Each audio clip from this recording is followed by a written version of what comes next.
तो second year का ये दोस्तों तीसरा वीडियो है। और दोस्तों मैं जो नर्सिंग सर्जिकल है उसका मैंने 2 वीडियो अपलोड कर चुका हूँ, 10 क्वेश्चन, जहाँ पे बहुत सारे पॉइंट को क्लियर हुआ होगा।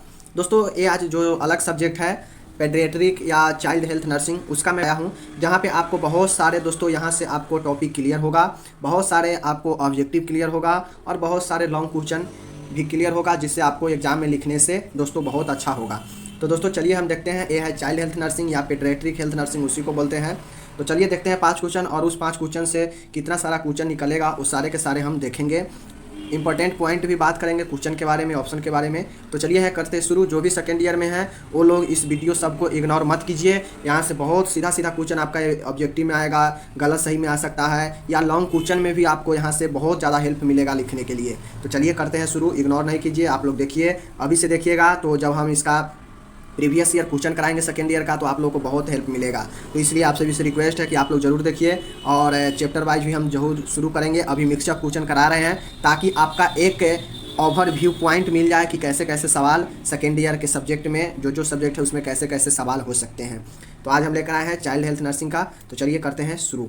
तो दोस्तों जो प्रश्न है आप सभी के बीच में यहाँ पे कहता है, 3 महीने से 3 साल के बच्चे में वर्तमान जेली जैसे मल में खून और बलगम होने का संदेह क्या कहलाता है। दोस्तों जब 3 महीने से लेकर 3 साल के जो बच्चे होता है, वो वर्तमान में जो उसके जो मल होता है, मल में जो खून आता है या बलगम आता है, उसके संदेह को जो जेली टाइप के होता है, वाइट जो जेली टाइप के होता है ना, उसी को जेली कहते हैं। तो जो आता है यहाँ पे उसको हम क्या कहते हैं। तो दोस्तों जो ऑप्शन है आप सभी के बीच में यहाँ पे, दोस्तों ऑप्शन है हिर्सू स्प्रिंग रोग, उदर हर्निया, उसके बाद जो है तीसरा जो ऑप्शन है आप सभी के बीच में मेकेल डाइवर्टिकुलम और इंटर सस्पेंशन। जी हाँ दोस्तों, इंट सस्पेंशन। तो इसका जो सही होगा दोस्तों, सही आंसर होगा, आप सभी को मैं बता दूं दोस्तों, ये आप सभी देखिए यहाँ पे दोस्तों, यहाँ पे ऑप्शन है कि कहता है इंटर सस्पेंशन आंत के रोग को संदर्भित करता है जो आंत के दूसरे भाग में जाता है। यह उदर में अवरोध का कारण होता है। यह रक्त और बलगम के साथ मिश्रित वर्तमान जेली मल की विशेषता है। दोस्तों रोग के प्रथम त्रय क्या है, तो रोग के प्रथम त्रय है दोस्तों, आप सभी को मैं बता दूं यहाँ पे, उदर दर्द, उल्टी, वर्तमान जेली मल। दोस्तों इस रोग में क्या होता है कि पेट दर्द होगा, उल्टी होने लगेगा बच्चे को, और जो वर्तमान में जो जेली निकलता है जो मल के थ्रू या बलगम के थ्रू, वो दोस्तों जेली यही रोग सब का कारण होता है। तो इसका आंसर क्या होगा दोस्तों, इंटर सस्पेंशन होगा। जी हाँ दोस्तों, इसका ऑप्शन होगा इंट सस्पेंशन। जी हाँ दोस्तों, इंट सस्पेंशन इसका राइट आंसर होगा। जहाँ पे दोस्तों क्या होता है, मल में क्या निकलने लगता है, बलगम निकलने लगता है। जहाँ आपका क्वेश्चन यहाँ पे है, यहाँ पे क्या होता है, खून और बलगम होने का संदेह होता है, कहाँ पे, मल में। इंट सस्पेंशन इसका आंसर होगा। देख सकते हैं यहाँ पे लिखा हुआ है, ये बच्चे का है, लार्ज इंटेस्टाइन है, स्मॉल इंटेस्टाइन है, उसके बाद अपेंडिक्स है, और दोस्तों यहीं पे होता है, देखिए यहाँ पे, यहीं पे होता है ये, यहाँ पे देख सकते हैं दोस्तों, यहीं पे प्रॉब्लम होता है जहाँ पे बच्चे को मल के द्वारा खून या बलगम आने लगता है, उसको हम इंट सस्पेंशन कहते हैं। चलिए देखते हैं नेक्स्ट क्वेश्चन है दोस्तों। यहाँ पे क्वेश्चन है, कहता है जन्म के समय आदर्श औसत नवजात शिशु के सिर की परिधि क्या होती है। जैसे कोई बच्चा जन्म लेता है तो औसतन मतलब ज़्यादातर जो औसतन होता है वो सिर की परिधि कितनी होनी चाहिए।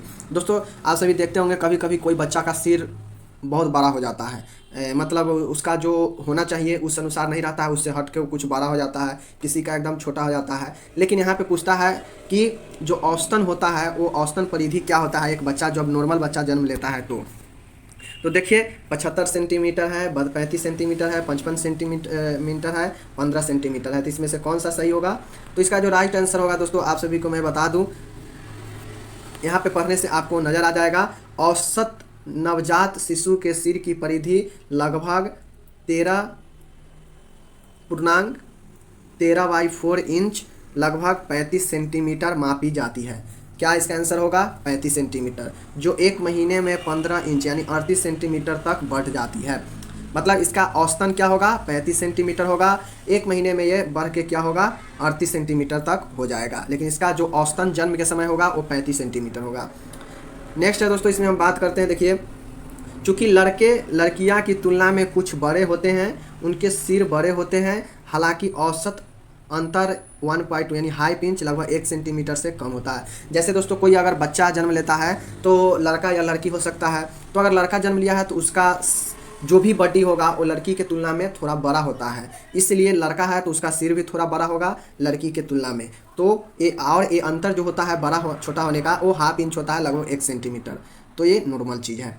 अब हम देखते हैं दोस्तों, सिर की एक परिधि बच्चे के सिर के सबसे बड़े क्षेत्र के चारों ओर मापा जाता है। यह भौहों और कानों के ऊपर और सिर के पिछले हिस्से के आसपास की दूरी को मापा जाता है। जैसे जहाँ आपका सिर में सबसे बड़ा पॉइंट लगेगा जहाँ से वहाँ से मापा जाता है, मतलब आँख जो होता है उसके ऊपर से, भौं के ऊपर से देख सकते हैं, इस प्रकार से मापा जाता है। इस प्रकार से मापा जाता है। यह एक बेबी है और इसके देखिए पट्टी इस प्रकार से मापा जाता है। तो दोस्तों अब हम नेक्स्ट प्रश्न की ओर आते हैं। नेक्स्ट प्रश्न है, कहता है किस उम्र पर एक शिशु सर्वप्रथम सहारे के साथ बैठना शुरू कर देता है। मतलब आपको बताना है कि जब बच्चा सर्वप्रथम जब वो किसी के सहारे बैठना शुरू करता है तो वह उम्र कब होता है, कब वो शुरू होता है किसी के सहारे बैठना। तो दोस्तों 5 माह पर, 3 माह पर, 12 माह पर, उसके बाद है एक 9 माह पे। तो आपको बताना है कि बच्चा जो है कब शुरू करता है किसी के सहारे लेकर बैठने की कोशिश करता है, कब। तो दोस्तों आप लोग को यहाँ पे देखना होगा, क्वेश्चन पर ये आंसर पता लग जाएगा।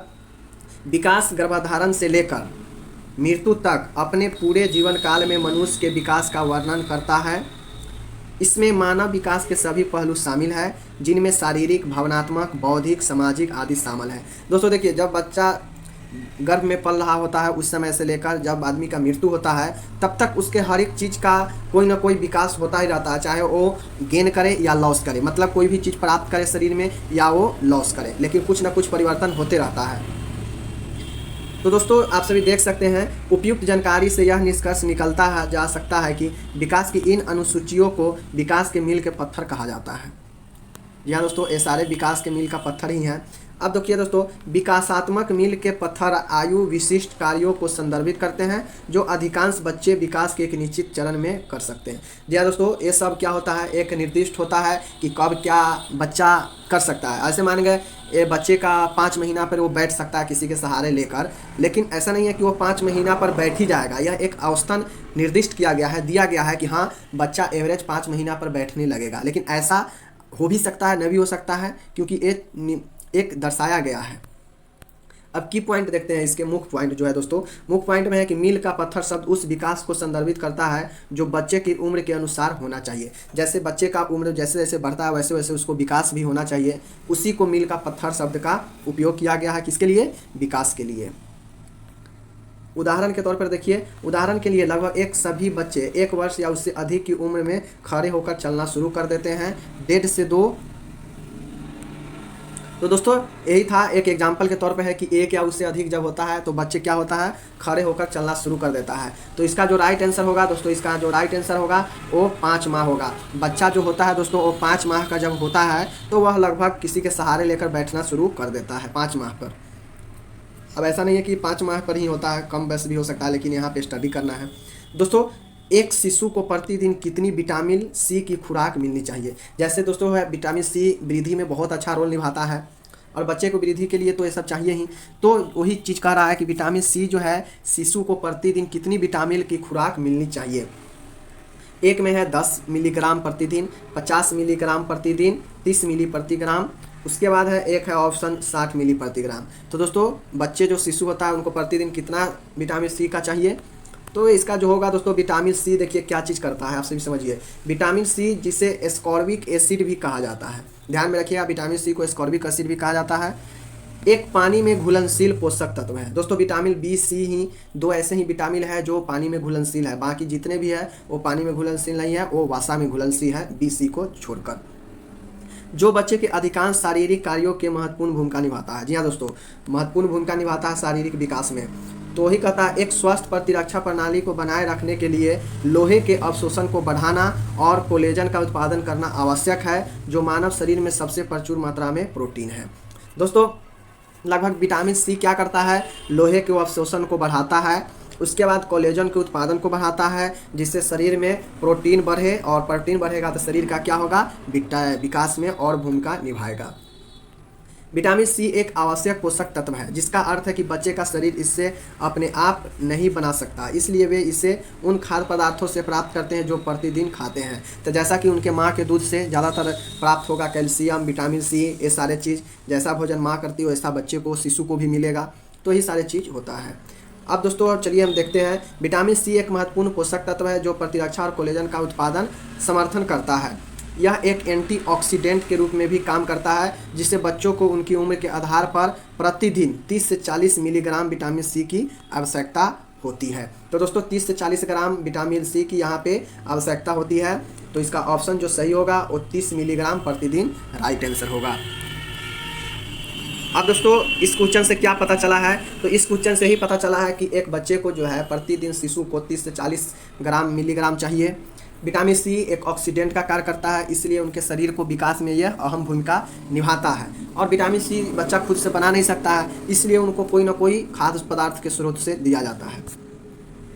अब दोस्तों बात करते हैं, नवजात शिशु के शरीर की समान लंबाई कितनी होती है। जब बच्चा जन्म लेता है दोस्तों, तो उनका समान लंबाई कितनी होती है, तो ये देखिए 52 सेंटीमीटर, 50 सेंटीमीटर, 49 सेंटीमीटर और 55 सेंटीमीटर।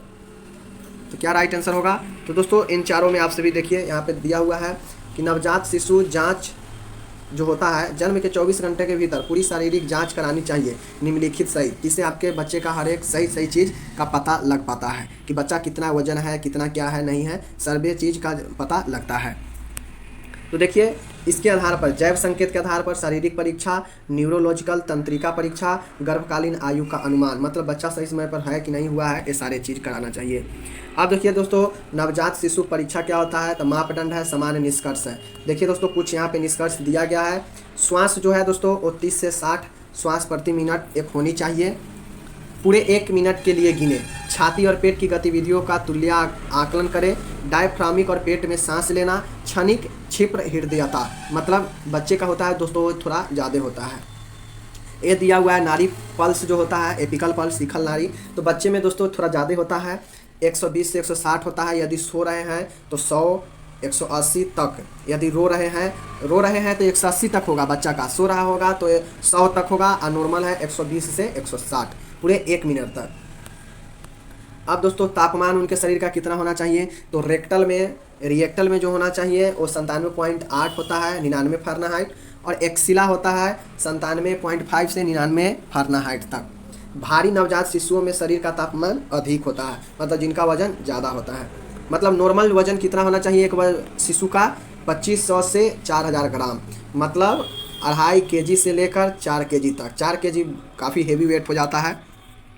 लंबाई कितना होना चाहिए, 50 सेंटीमीटर। तो इसका राइट आंसर क्या हो गया, 50 सेंटीमीटर। नवजात शिशु जब जन्म लेता है तो 50 सेंटीमीटर उनका औसतन लंबाई होना चाहिए। तो दोस्तों ये था, यहाँ पे हमने सारी चीज़ें दे दिया है। बच्चे में कितना नाड़ी पल्स होना चाहिए, कितना तापमान होना चाहिए शिशु में, कितना वजन होना चाहिए, कितना लंबाई होना चाहिए, सारे के सारे यहाँ पे दे दिया है। तो दोस्तों ये सारे के सारे 5 क्वेश्चन आपको बच्चा से ही है, क्योंकि ये पेडियाट्रिक हेल्थ नर्सिंग या चाइल्ड हेल्थ नर्सिंग का ये क्वेश्चन था, जहाँ पे आपको दोस्तों बहुत सारा शॉर्ट क्वेश्चन भी क्लियर हुआ होगा और ऑब्जेक्टिव तो क्लियर हुआ ही होगा। साथ ही जान पाए होंगे कि चाइल्ड हेल्थ नर्सिंग में क्या पढ़ना है, क्या पढ़ना होगा। तो उम्मीद है आपको समझ में आया होगा। बहुत अच्छा कलेक्शन प्रश्न का था।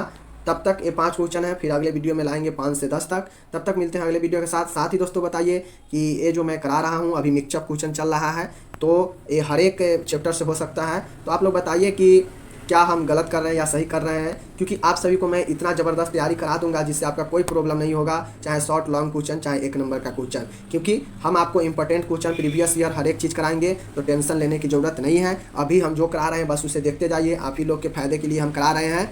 और फिर जब ये सब आप पढ़ लेंगे तो मैं चैप्टर चालू करूँगा तो आपको खुद लगेगा कि हाँ ये तो हमने पढ़ चुका है। तो दोस्तों इसलिए हम करा रहे हैं। बाकी मिलते हैं अगले वीडियो में। जय हिंद, नमस्कार, शेयर कीजिए, सब्सक्राइब कीजिए, धन्यवाद।